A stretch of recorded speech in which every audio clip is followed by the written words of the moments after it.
नमस्कार दोस्तों, मैं अखिलेश मिश्रा आपके अपने एजुकेशनल यूट्यूब चैनल विद्यार्थी तक में स्वागत करता हूं। जय हिंद साथियों, कैसे हैं आप सभी। मैं अखिलेश मिश्रा एक बार फिर से आप सभी साथियों का आपके अपने यूट्यूब चैनल विद्यार्थी तक पे हार्दिक स्वागत करता हूं।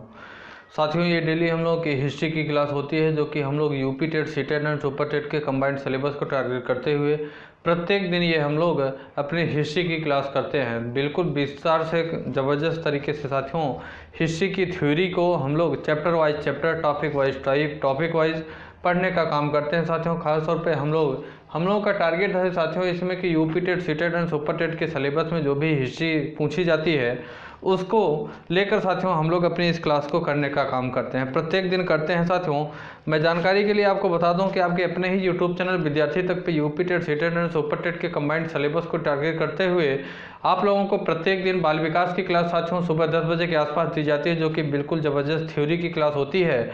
दूसरी क्लास आप लोगों को साथियों प्रत्येक दिन आप लोगों को दोपहर में 2 से 3 बजे के आसपास हिंदी की क्लास दी जाती है। ये भी साथियों UP TET, C TET and super TET के कंबाइंड सिलेबस को टारगेट करते हुए क्लासेस दी जाती हैं। दोनों क्लासों का सिलेबस की अगर बात करें साथियों तो दोनों क्लासों का सिलेबस लगभग 95% सिलेबस समाप्त हो चुका है, जो कि आपके अपने यूट्यूब चैनल विद्यार्थी तक पे बिल्कुल अच्छे से विस्तृत डीपली, जितना डीपली हो सकता है सारी क्लासें प्रॉपर प्लेलिस्ट में ऐड हैं। प्रॉपर प्लेलिस्ट में साथियों अपलोड कर दी गई है, प्लेलिस्ट बनी हुई है, वहाँ से जाके आप लोग क्लासों को देख सकते हैं। जो भी विद्यार्थी UP TET, C TET, super TET अर्थात शिक्षक पात्रता परीक्षा या तो शिक्षक की साथियों तैयारी करना चाह रहे हैं या कर रहे हैं, ठीक, सभी लोगों के लिए काफ़ी हेल्पफुल क्लास होगी। और ये साथियों हम लोगों की हिस्ट्री की क्लास होती है, हिस्ट्री की क्लास होती है। ये क्लास थोड़ा सा पीछे है, अगर सी टेट के एग्ज़ाम को टारगेट करते हुए देखें तो थोड़ा सा पीछे है, लेकिन इसे भी हम लोग जल्द से जल्द कवर करने की कोशिश करेंगे। तो आइए साथियों हम लोग अपने टॉपिक पे चलते हैं। तो हिस्ट्री में साथियों हम लोग वैदिक काल नामक चैप्टर को पढ़ रहे हैं। वैदिक काल नामक चैप्टर को पढ़ रहे हैं जिसमें हम लोग ऋग वैदिक कालीन साथियों राजनीतिक जीवन क्या था इसके बारे में हम लोग पिछली क्लास में अर्थात कल की क्लास में हम लोगों ने जाना। आज हम लोग जानेंगे कि ऋग वैदिक कालीन सामाजिक जीवन क्या था। ऋग वैदिक कालीन सामाजिक जीवन क्या था साथियों, आज हम लोग इसके बारे में जानेंगे। तो आइए साथियों हम लोग जिस प्रकार से डीपली पढ़ते हैं point wise point, topic wise, तो साथियों उसी तरीके से हम लोग अपनी क्लास की शुरुआत करते हैं। तो साथियों ऋग वैदिक कालीन सामाजिक जीवन की बात करें तो इस समय ऋग वैदिक समाज में साथियों अगर बात करें सामाजिक जीवन कैसा था, पितृसत्तात्मक समाज हुआ करता था। ऋग वैदिक समाज में ऋग वैदिक समाज साथियों कैसा था, पितृत्वात्मक समाज हुआ करता था। मतलब पितरों की सत्ता, पिता की सत्ता वहाँ रहती थी, पितृत्वात्मक समाज हुआ करता था, समाज हुआ करता था। ऋग वैदिक समाज साथियों कैसा हुआ करता था, पितृत्वात्मक समाज हुआ करता था। और अगर हम बात करें साथियों तो महिलाओं को भी इसमें यथोचित सम्मान दिया जाता था जितना उचित हुआ करता था साथियों। लेकिन ख़ास तौर पे यहाँ किसकी, पिता की ज़्यादा महानता होती थी, पिता का ज़्यादा साथियों हुकूमत यहाँ पे चलती थी, ठीक। अगली जानकारी इसी में हम बात करें सामाजिक जीवन में साथियों तो परिवार समाज की साथियों आधारभूत इकाई होती थी। जो समाज की आधारभूत इकाई हुआ करती थी वो क्या होती थी, परिवार हुआ करती थी। परिवार के प्रधान को साथियों कुलप या गृहपति कहा जाता था। वैदिक काल समाज में परिवार का साथियों जो प्रधान हुआ करता था उसे कुलप या तो गृहपति कहा जाता था। परिवार के प्रधान को ऋग वैदिक समाज में परिवार के प्रधान को कुलप या तो साथियों क्या कहा जाता था, कुलप कहा जाता था, या तो इन्हें गृहपति कहा जाता था, गृहपति कहा जाता था। बहुत ही हेल्पफुल क्लास होगी साथियों आप लोगों के, जो भी लोग शिक्षक पात्रता परीक्षा की तैयारी कर रहे हैं। अगले पॉइंट की इसमें बात करें साथियों संयुक्त परिवार की उस समय प्रथा हुआ करती थी। उस समय साथियों ऋग वैदिक कालीन जब दौर चल रहा था उस समय संयुक्त परिवार की प्रथा चलती थी। जैसा कि आजकल का दौर चल रहा है, ऐसी प्रथा उस समय नहीं रहती थी। लोग संयुक्त रूप से रहने की कोशिश करते थे। ऋग्वेद के साथियों 10वें मंडल में पुरुष सूक्त के विराट 4 वर्णों की उत्पत्ति का वर्णन मिलता है। ऋग्वेद के 10वें मंडल में अगर हम बात करें, ऋग्वेद के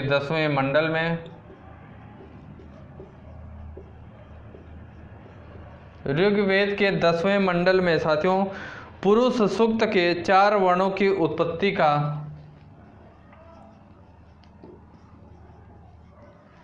पुरुष सूक्त के 4 वर्णों के उत्पत्ति का उल्लेख मिलता है।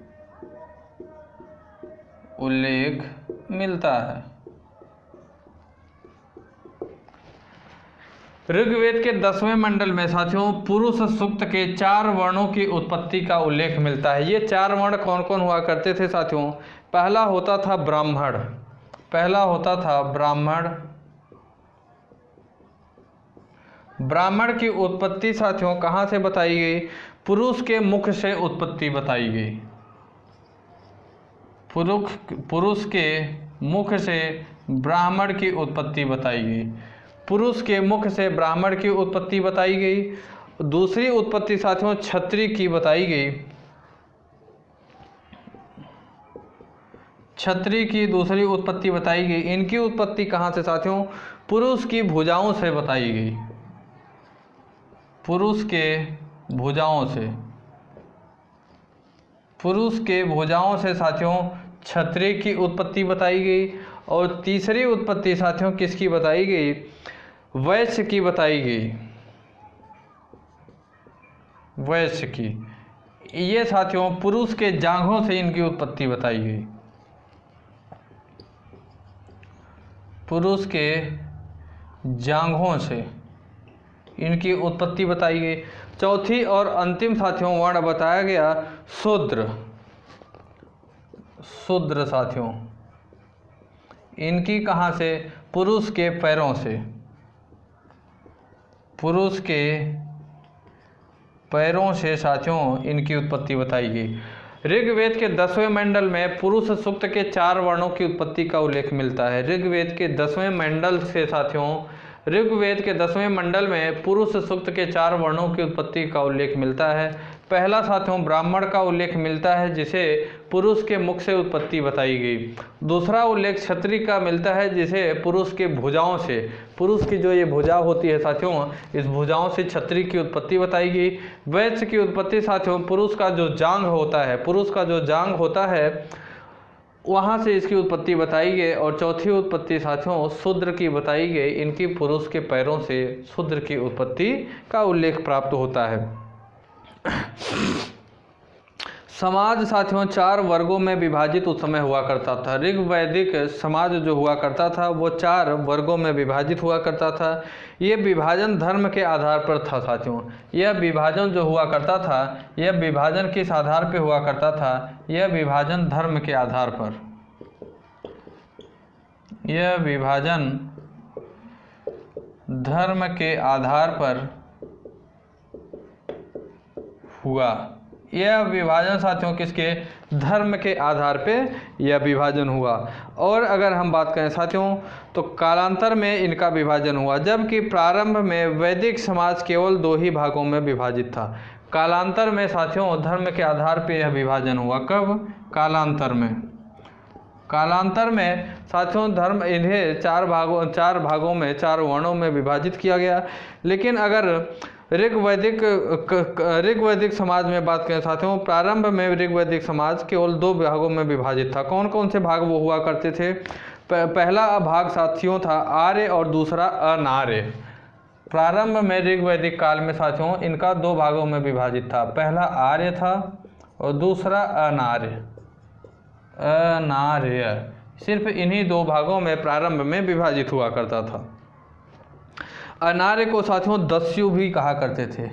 अनार्य को क्या कहते थे? अनार्य को दस्यु भी उस समय कहा करते थे। जिन लोगों ने साथियों वेदों एवं प्रार्थनाओं की रचना की वे खुद को आर्य बताए। जिन लोगों ने वेदों और प्रार्थनाओं की रचना की, जिन लोगों ने, इन सभी पॉइंट को लिखते जाइएगा आप लोग, जिन लोगों ने वेदों और प्रार्थनाओं की रचना की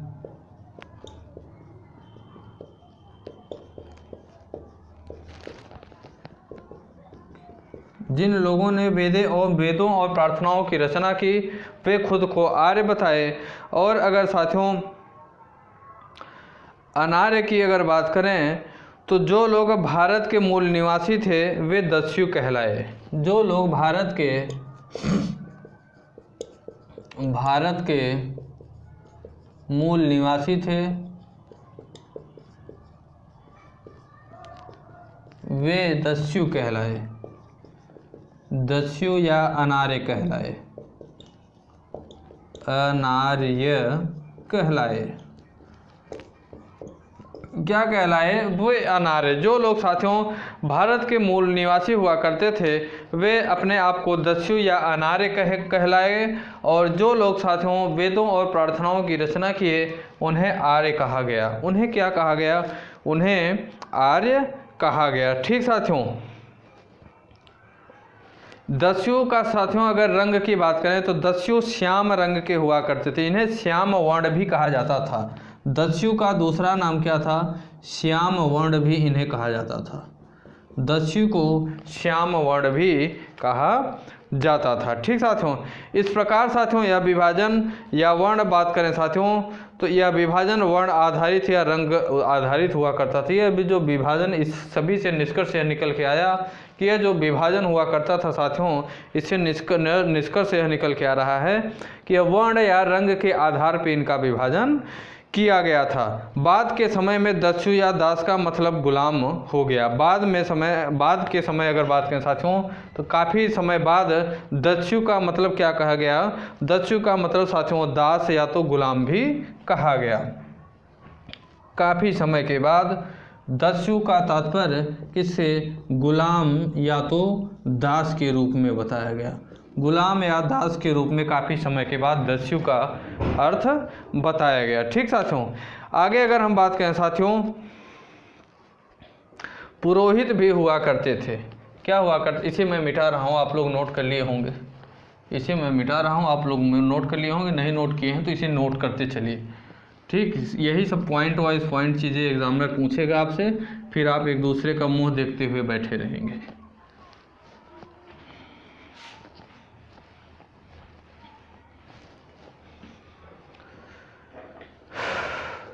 एक इसी में पुरोहित भी हुआ करते थे। पुरोहित किसे कहते थे यह भी हम जानेंगे। पुरोहित की बात करें साथियों तो जिन्हें कभी कभी ब्राह्मण कहा जाता था, ये तरह तरह के यज्ञ और अनुष्ठान करवाते थे।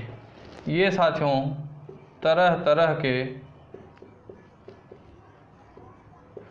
यज्ञ और अनुष्ठान करवाने का काम करते थे।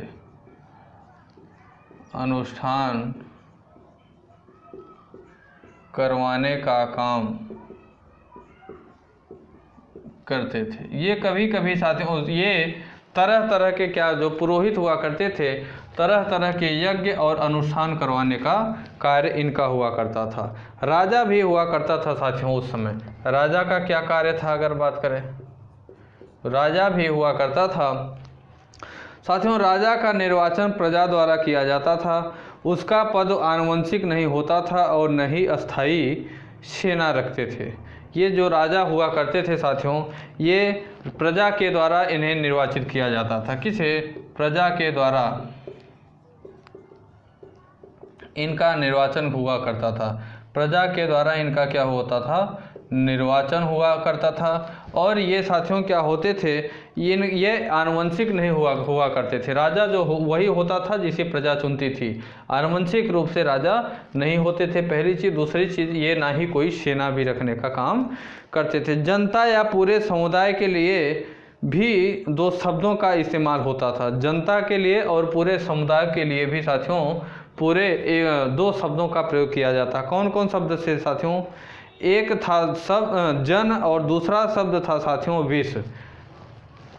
लिखेंगे जनता और समुदाय के लिए, जनता और समुदाय के लिए, जनता और समुदाय के लिए जन और विष जैसे शब्द का प्रयोग किया जाता था। जनता और समुदाय के लिए जन और विष, जिसे वैश्य भी कहा जाता था, विष, जन और वैश्य नामक दो शब्द प्रयोग किए जाते थे।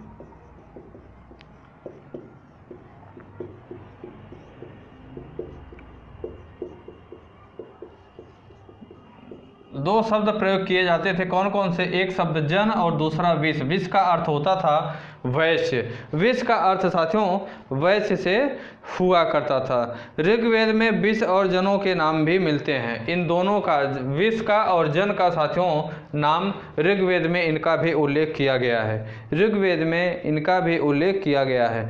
साथियों पुरु जन या विष, भरत जन या विष, यदु जन या विष जैसे कई उल्लेख ऋग्वेद में प्राप्त होते हैं। विवाह से संबंधित जानकारी भी हम प्राप्त करेंगे साथियों कि ऋग्वैदिक समय में विवाह क्या होता था।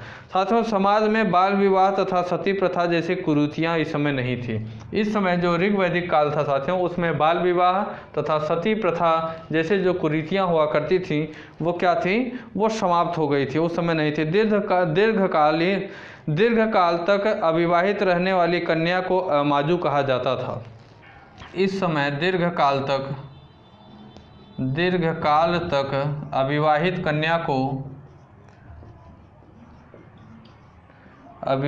कन्या को काफ़ी समय तक साथियों जो कन्या जिसका विवाह नहीं हुआ करता था और नहीं हुआ रहता था उसे क्या कहा जाता था?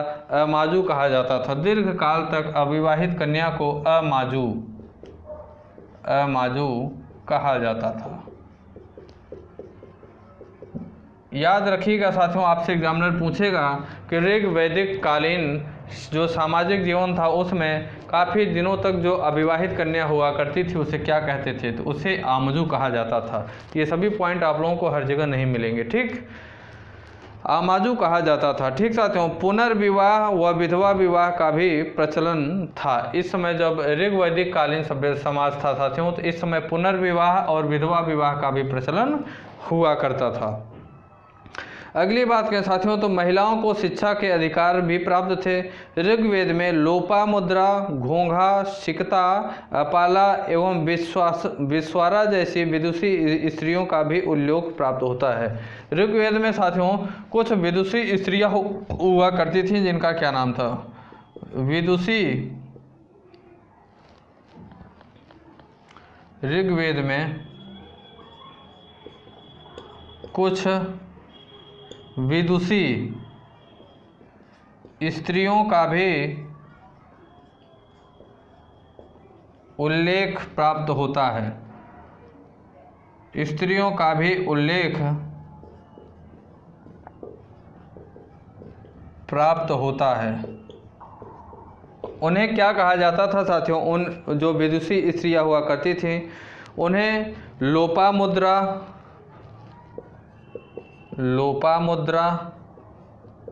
घोंघा,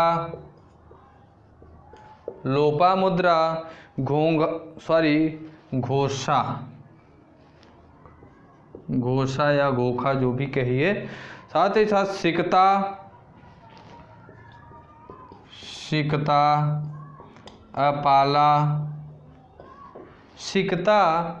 अपाला एवं विश्वारा जैसी विदुषी, विश्वारा जैसी साथी साथियों मतलब विदुषी स्त्रियों का उल्लेख प्राप्त होता था। लोपामुद्रा, घोषा, सिकता, अपाला, विश्वारा जैसी विदुषी स्त्रियों का भी उल्लेख ऋग्वैदिक कालीन सामाजिक जीवन में ऋग्वेद में प्राप्त इनका भी उल्लेख है। ऋग्वेद में इनका भी उल्लेख प्राप्त है। ठीक साथियों, अगली जानकारी इसी में हम बात करेंगे। सभी पॉइंट को आप लोग पॉइंट वाइज पॉइंट बना के लिखिएगा। आप लोगों को समझने के लिए, याद करने के लिए आसान बनाने के कारण इसे साथियों पॉइंट वाइज पॉइंट तैयार किया गया है मैटर को। आगे अगर बात करें साथियों तो आर्य मूलतः शाकाहारी हुआ करते थे। आर्य जो हुआ करते थे साथियों उस समय आर्य मूलतः शाकाहारी हुआ करते थे।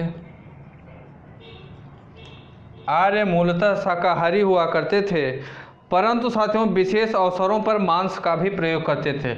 आर्य मूल रूप से शाकाहारी तो हुआ करते थे, लेकिन कुछ विशेष प्रयोजन होता था, विशेष अवसर होता था तो उसमें ये मांस का भी प्रयोग करते थे। पेय पदार्थों में सोम रस का पान ये करते थे। पेय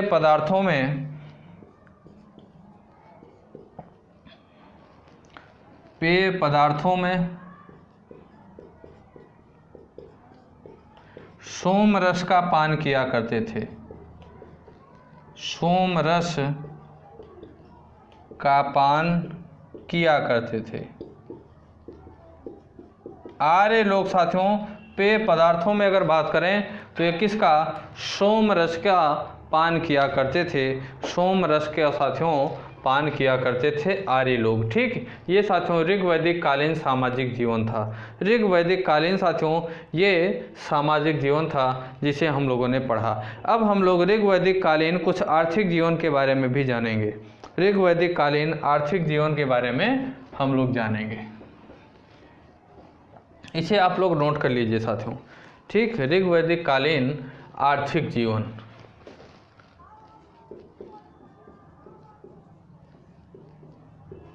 आर्थिक जीवन भी हम लोग पढ़ेंगे।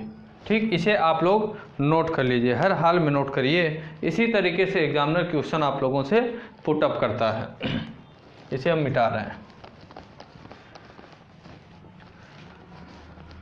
अर्थव्यवस्था उस समय किस प्रकार से हुआ करती थी, कैसे लोगों की अर्थव्यवस्था चलती थी साथियों, इसे हम लोग जानने की कोशिश करेंगे। ऋग्वैदिक कालीन आर्थिक जीवन कैसा था। तो साथियों ऋग्वैदिक कालीन अर्थव्यवस्था कृषि और पशुपालन पर आधारित थी। ऋग्वैदिक कालीन, सिंपल से क्वेश्चन आप लोगों से अगर पूछ लेगा तो हो सकता है आप लोग एक दूसरे का मुंह देखते हुए बैठे रहेंगे कि ऋग्वैदिक कालीन अर्थव्यवस्था किस प्रकार से चलती थी या किस पे आधारित थी। तो ऋग्वैदिक कालीन अर्थव्यवस्था जो थी वे कृषि और पशुपालन पर आधारित थी। ऋग्वैदिक कालीन अर्थव्यवस्था कृषि और पशुपालन पर आधारित थी। कृषि और पशुपालन पर आधारित थी। पशुपालन पर आधारित थी साथियों। ऋग्वैदिक कालीन जो आर्थिक जीवन था वो किस पे, अर्थव्यवस्था कृषि और पशुपालन पे आधारित हुआ करती थी। किस पे, कृषि और पशुपालन पे आधारित हुआ करती थी। कृषि योग्य भूमि को साथियों उर्वरा अथवा क्षेत्र कहा जाता था। जो कृषि योग्य भूमि होती थी, कृषि योग्य भूमि को उर्वरा या तो क्षेत्र कहा जाता था साथियों, क्षेत्र कहा जाता था। जो कृषि योग्य भूमि होती थी साथियों उसे उर्वरा या तो क्षेत्र के नाम से पुकारा जाता था। पशुओं में गाय की साथियों प्रधानता उस समय होती थी। पशुओं में अगर हम बात करें तो ऋग्वैदिक कालीन समय में साथियों पशुओं में गाय की प्रधानता होती थी। गाय की क्या होती थी, गाय की काफ़ी प्रधानता हुआ करती थी उस समय। और अगर हम बात करें साथियों तो वास्तव में आर्यों की आर्थिक स्थिति का मूल आधार पशुधन अर्थात गाय को मुद्रा की भांति विनियमित के रूप में प्रयोग किया जाता था। गाय को मुद्रा के रूप में, मुद्रा के आधार पर विनियमित करने का काम किया जाता था। इस काल में साथियों अगर बात करें ऋग वैदिक काल में अगर हम बात करें तो मुख्य फसल जौ और गेहूं हुआ करती थी। इस काल में मुख्य फसल जौ और गेहूं हुआ करती थी। जौ और गेहूं हुआ करती थी। ऋग वैदिक काल के समय में मुख्य फसल की बात करें तो उस समय मुख्य फसल जौ और जौ के साथ साथ गेहूं मुख्य फसल हुआ करती थी। इनका साथियों लोग जीवन के लिए उत्पादन करते थे तथा व्यापार सिर्फ ग्रामीण स्तर पर ही सीमित था। इनका व्यापार जीवन जीने के लिए साथियों इनका उत्पादन लोग जीवन जीने के लिए ही गेहूं और जौ का उत्पादन करते थे। व्यापार सिर्फ ग्रामीण स्तर पर ही हुआ करता था, ग्रामीण स्तर पर ही सीमित था। व्यापार साथी मणि नामक लोगों के हाथों में था तथा वस्तु विनियमित द्वारा होता था। व्यापार जो होता था साथियों उस समय पड़ी नामक व्यापार जो होता था वह पड़ी नामक लोगों के हाथों। ऋग वैदिक काल में इस काल में व्यापार पड़ी नामक लोगों के हाथ में हुआ करता था। पड़ी नामक लोगों के हाथ में था, लोगों के हाथ में था। व्यापार की बात करें तो उस समय पड़ी नामक जो लोग हुआ करते थे उन्हीं के हाथों में साथियों क्या होता था, व्यापार हुआ करता था।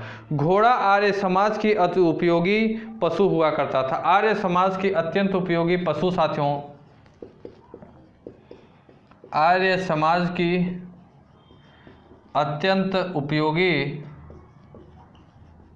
अत्यंत उपयोगी पशु घोड़ा हुआ करता था। घोड़ा हुआ करता था। आर्य समाज में अगर बात करें तो अत्यंत उपयोगी पशु क्या था, तो अत्यंत उपयोगी पशु क्या था साथियों, घोड़ा हुआ करता था।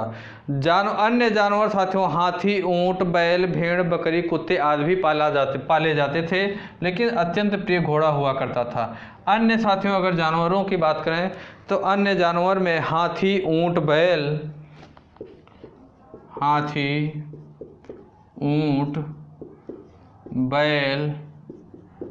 बकरी, भेड़ आदि साथियों जानवर भी पाले जाते थे, लेकिन लोगों का अत्यंत प्रिय जो पशु हुआ करता था वह घोड़ा हुआ करता था। अत्यंत प्रिय जो पशु होता था वो क्या था, घोड़ा हुआ करता था। अब आगे हम साथियों धार्मिक जीवन की भी बात करेंगे। ऋग वैदिक कालीन धार्मिक जीवन की भी बात करेंगे। धार्मिक जीवन कैसा था,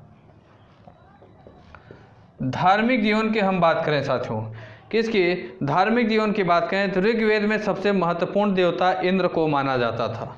ऋग्वेद में सबसे महत्वपूर्ण देवता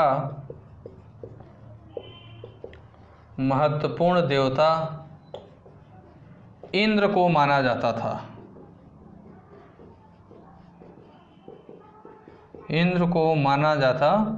ऋग्वेद में साथियों उस समय सबसे महत्वपूर्ण देवता जो माना जाता था वह किसे माना जाता था, इंद्र को माना जाता था, जिन्हें साथियों पुरंदर भी कहा जाता। इंद्र को उस समय पुरंदर भी कहा जाता था। पुरंदर के नाम से भी इन्हें पुकारा जाता था। पुरंदर के नाम से इन्हें साथियों वर्षा का देवता भी माना जाता था। इनकी उस स्थिति हेतु ऋग्वेद में 250 सूक्त हैं। इन्हें साथियों जो इंद्र होते थे इन्हें किसका, वर्षा का देवता माना जाता था।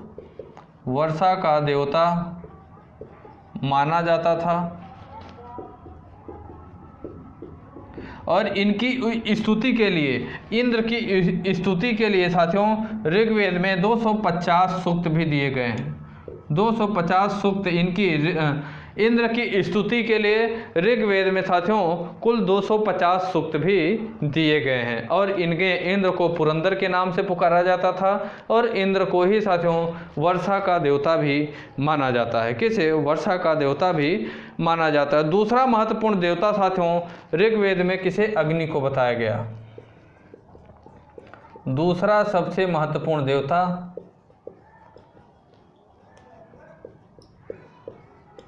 दूसरा सबसे महत्वपूर्ण देवता अग्नि को बताया गया। अग्नि को बताया गया। दूसरा सबसे महत्वपूर्ण देवता किसे बताया गया? अग्नि को बताया गया। वैदिक काल में अग्नि देवताओं व मनुष्यों के मध्य मध्यस्थता भी हुआ करती थी। वैदिक काल में साथियों अग्नि देवताओं के साथ ही साथ मनुष्यों के मध्य क्या हुआ करता था? मध्यस्थता भी हुआ करता था। इसके मध्य से देवताओं की आहुतियाँ भी दी जाती थी। इनके मध्य साथियों देवताओं की क्या होती थी? देवताओं की आहुतियाँ भी दी जाती थी। तीसरा प्रमुख देवता साथियों इस समय वरुण को माना जाता था। तीसरा प्रमुख देवता ऋग्वैदिक कालीन समय में साथियों तीसरा प्रमुख देवता किसे साथियों? वरुण को माना जाता था। वरुण को माना जाता था। तीसरा प्रमुख देवता वरुण को माना जाता था। वरुण को साथियों ऋतस्य गोपा भी कहा जाता था। वरुण की बात करें तो इन्हें ऋतस्य क्या कहा जाता था? ऋतस्य गोपा भी कहा जाता था। वरुण को ऋतस्य गोपा भी के नाम से भी पुकारा जाता था। ऋतस्य गोपा की बात करें साथियों तो प्राकृतिक घटना का संयोजक समझा जाता था। उन्हें असुर भी कहा जाता था। वरुण को असुर के नाम से भी पुकारा जाता था। असुर के नाम से भी पुकारा जाता था वरुण को। और साथियों इन्हें जो प्राकृतिक घटनाएं हुआ करती थी इनका संयोजक भी वरुण को ही समझा जाता था। प्राकृतिक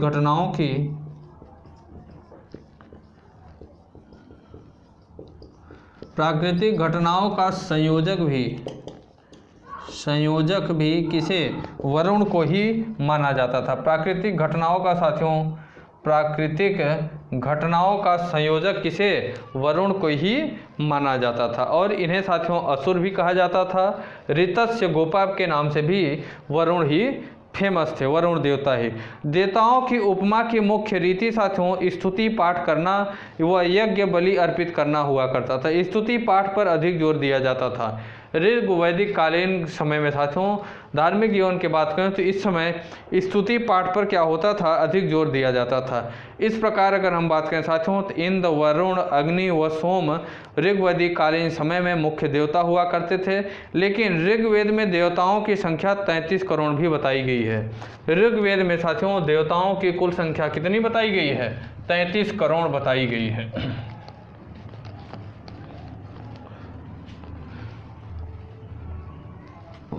ऋग्वेद में देवताओं की संख्या 33 करोड़ बताई गई है।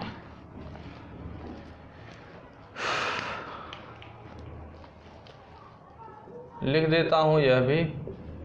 ऋग्वेद में देवताओं की संख्या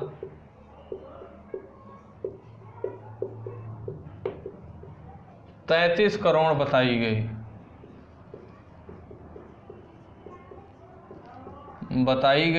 33 करोड़ साथियों बताई गई है। ऋग्वेद में देवताओं की संख्या कितनी? 33 करोड़ बताई गई है। लेकिन मुख्य रूप से किसे माना जाता था साथियों? मुख्य रूप से इंद्र, वरुण, अग्नि और सोम को ही देवता मुख्य रूप से माना जाता था। और अगर हम बात करें साथियों इंद्र व अग्नि समस्त जन द्वारा दी गई बलि ग्रहण करने के लिए आहूत होते थे। बलि में साथियों शाक, जौ आदि वस्तुएं दी जाती थी। जो देवताओं को बलि दी जाती थी वह शाक और जौ, यही दो चीज़ों की बलि दी जाती थी। देवताओं की स्तुति भी की जाती थी। लेकिन साथियों मूर्ति पूजा नहीं होती थी। ऋग्वैदिक समय में मूर्ति पूजा नहीं हुआ करती थी। मूर्ति पूजा नहीं होती थी। मूर्ति पूजा साथियों उस समय नहीं होती थी, प्रचलन में नहीं थी। मंदिर पूजा का प्रचलन भी नहीं था। मूर्ति पूजा तथा मंदिर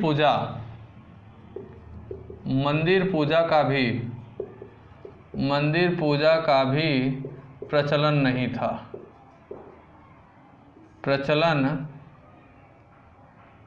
प्रचलन नहीं था। क्या नहीं था साथियों? मंदिर पूजा का भी प्रचलन नहीं था। और अगर हम बात करें साथियों तो पूषण ऋग वैदिक काल में पशुओं के देवता हुआ करते थे। पशुओं के देवता साथियों पूषण, ऋग वैदिक कालीन में पशुओं के देवता पूषण माने जाते थे। पूषण माने जाते थे। पूषण साथियों ऋग वैदिक कालीन के समय में, ऋग वैदिक कालीन में पशुओं के देवता पूषण माने जाते थे। उत्तर वैदिक काल में शूद्रों के देवता बन गए। जो पूषण हुआ करते थे साथियों, यह उत्तर वैदिक काल में, उत्तर वैदिक काल में ये किसके देवता बन गए साथियों? उत्तर वैदिक काल में ये शूद्रों के देवता बन गए। शूद्रों के देवता बन गए। शूद्रों के देवता साथियों उत्तर वैदिक काल में पूषण बन गए, लेकिन ऋग वैदिक काल में यही पूषण जी साथियों किसके? पशु के देवता माने जाते थे। पशु के देवता माने जाते थे। ऋग वैदिक नदियों में सबसे महत्वपूर्ण एवं सर्वाधिक उल्लिखित नदी सरस्वती मानी जाती थी, ये मैंने आपको बताया। और सरस्वती को ही नदियों की देवी भी कहा जाता था। बाद में साथियों विद्या की देवी भी कही जाने लगी सरस्वती जी। दूसरे महत्वपूर्ण नदी की बात करें तो सिंधु नदी हुआ करती थी। गंगा व यमुना का उल्लेख एक एक बार भी हुआ है। ऋग्वेद में गंगा और यमुना का भी उल्लेख एक एक बार हुआ है, लेकिन सबसे महत्वपूर्ण नदी सरस्वती नदी मानी जाती थी, जिन्हें साथियों विद्या की नदी भी माना गया। किसे? जिन्हें विद्या की देवी भी माना गया साथियों। नदियों की देवी भी सरस्वती को ही कहा गया। सिंधु नदी का भी उल्लेख पाया जाता है। ऋग्वेद में साथियों मवेशियों, बच्चों और घोड़ों की प्राप्ति के लिए अनेक प्रार्थनाएं हुआ करती थी। ऋग्वेद में साथियों मवेशियों के लिए, बच्चों के लिए, साथ ही साथ घोड़ों की प्राप्ति के लिए अनेक प्रार्थनाएं भी प्रचलित हुआ करती थी। वैदिक काल में अधिकतर साथियों लड़ाइयाँ मवेशियों व चारागाहों के लिए होती थी। वैदिक काल में ऋग वैदिक काल में जो ज़्यादा से ज़्यादा आपसी लड़ाई हुआ करती थी वो सिर्फ दो चीज़ों के लिए, पहली मवेशियों के लिए और दूसरा चारागाह के लिए। मवेशी के लिए और चारागाह के लिए सबसे ज़्यादा उस समय लड़ाई हुआ करती थी। इसके अलावा अगर बात करें तो युद्ध में ज़मीनों का भी जीता जाता था, जो उपजाऊ हो या जिस पर फसल जल्दी तैयार हो, युद्ध किया जाता था और युद्ध के बाद ज़मीनों को भी जीता जाता था। और उन्हीं ज़मीनों को जीतने का काम अक्सर किया जाता था जो ज़मीनें ज़्यादा उपजाऊ हों या जिन ज़मीनों पे साथियों क्या हो, ज़्यादा से ज़्यादा फसल जल्दी तैयार होती थी, ऐसे ज़मीनों को जीतने का काम किया जाता था। ठीक, ये हमारी साथियों। और हम इसमें बात करें तो घोड़ों को युद्ध में रथ खींचने के काम में लाया जाता था। घोड़ों को ऋग वैदिक कालीन समय में घोड़ों को युद्ध के समय रथ खींचने के काम लाया जाता था। रथ खींचने के काम लाया जाता था। रथ खींचने के काम साथियों घोड़ों को उस समय ऋग वैदिक कालीन समय में, ऋग वैदिक काल में साथियों घोड़ों को युद्ध खींचने के काम में लाया जाता था। ये साथियों हमारे क्या थे? ऋग वैदिक कालीन साथियों। ऋग वैदिक कालीन राजनीतिक जीवन को हम लोगों ने पढ़ा, सामाजिक जीवन को पढ़ा, साथ ही साथ आर्थिक जीवन को भी हम लोगों ने पढ़ने का काम किया। आर्थिक जीवन को भी हम लोगों ने पढ़ने का काम किया। ठीक साथियों, ये हम लोगों की क्लास हुआ करती थी। अब साथियों कल की क्लास में हम लोग उत्तर वैदिक काल के बारे में बात करेंगे। कल की क्लास में हम लोग उत्तर वैदिक काल के बारे में बात करेंगे। और उत्तर वैदिक काल के साथियों कोशिश हम लोगों की रहेगी कि तीनों जीवन, आर्थिक जीवन, सामाजिक जीवन तथा धार्मिक जीवन जो है, तीनों को हम लोग पढ़ के समाप्त करेंगे कल की क्लास में। कल की क्लास में उत्तर वैदिक काल के बारे में चर्चा करेंगे और उत्तर वैदिक काल का जो सामाजिक जीवन है, साथ ही साथ राजनीतिक जीवन और उसके बाद तीसरी बात जो आर्थिक जीवन हुआ करता था, तीनों को साथियों कल की क्लास में हम लोग पढ़ते हुए समाप्त करेंगे। क्लास साथियों कैसी लगी इसकी प्रतिक्रिया आप लोग कमेंट बॉक्स में कमेंट करके ज़रूर दीजिएगा। क्लासों को आप लोग शुरू से लेकर लास्ट तक देखा करिए। साथ ही साथ अपने हाथ से लिखी हुई स्वयं की नोट्स भी आप लोग प्रिपेयर किया करिए, वही आपके लिए काफ़ी हेल्पफुल होगी। वही आपके लिए क्या होगी? काफ़ी हेल्पफुल होगी। ठीक साथियों, अगली चीज़ यह है कि अगर आप लोगों का कोई डाउट है तो आप अपने डाउट को हमारे टेलीग्राम चैनल, विद्यार्थी तक का एक टेलीग्राम चैनल है, विद्यार्थी तक का टेलीग्राम चैनल है, वहाँ आप जुड़िए और वहाँ आप अपने डाउट को हमसे शेयर करिए। मैं किसी अन्य वीडियो के माध्यम से, किसी दूसरे वीडियो के माध्यम से अलग से वीडियो बनाऊंगा। उस वीडियो के माध्यम से जो भी आपकी क्वेरी रहेगी, जो भी आपका डाउट रहेगा, उस डाउट को मैं दूर करने की कोशिश करूंगा। ठीक साथियों, मैं एक वीडियो बना दूंगा आपके डाउट के ऊपर और वह वीडियो आप देखिएगा, आपका डाउट मैं कोशिश करूंगा पूरी तरीके से दूर हो जाए। ठीक साथियों, दूसरी चीज़, आपकी जो भी सोशल मीडिया पैठ है, जो भी आप सोशल मीडिया पैठ यूज करते हैं, चाहे फेसबुक हो, चाहे व्हाट्सअप हो, चाहे इंस्टाग्राम हो, चाहे टेलीग्राम हो, आपका साथियों इतना दायित्व बनता है, अगर मैं आपके लिए इतना मेहनत कर रहा हूँ, इतना कुछ कर रहा हूँ, तो आपका इतना दायित्व बनता है कि आप लोग जो भी आप सोशल मीडिया पैठ है आपकी जो भी यूज़ करते हैं, तो आप साथियों क्लासों को ज़्यादा से ज़्यादा शेयर किया करिए, क्लासों को ज़्यादा से ज़्यादा शेयर किया करिए, जिससे कि अन्य विद्यार्थी भी आपके यूट्यूब चैनल विद्यार्थी तक के परिवार का हिस्सा बने और वो भी ऐसी क्लासों से लाभान्वित हो सकें, जिन्हें ऐसी क्लासों की सख्त से सख्त आवश्यकता है। ठीक साथियों, तो आप लोग मेरे लिए सिर्फ इतना तो कर ही सकते हैं, इतना करिए, बाकी मैं आपके लिए तो जो हो सक रहा है वो सब कुछ करूंगा। अगर आपका कोई सुझाव है तो आप अपने सुझाव को भी हमारे कमेंट बॉक्स में कमेंट करके हमसे शेयर कर सकते हैं, उस पर भी विचार किया जाएगा। ठीक साथियों, क्लास को ओवर करते हैं। जय हिंद, जय भारत। दोस्तों, अगर आप हमारे YouTube चैनल विद्यार्थी तक पे नए हैं तो लाइक करें, सब्सक्राइब करें और बेल आइकन को दबाना ना भूलें। धन्यवाद।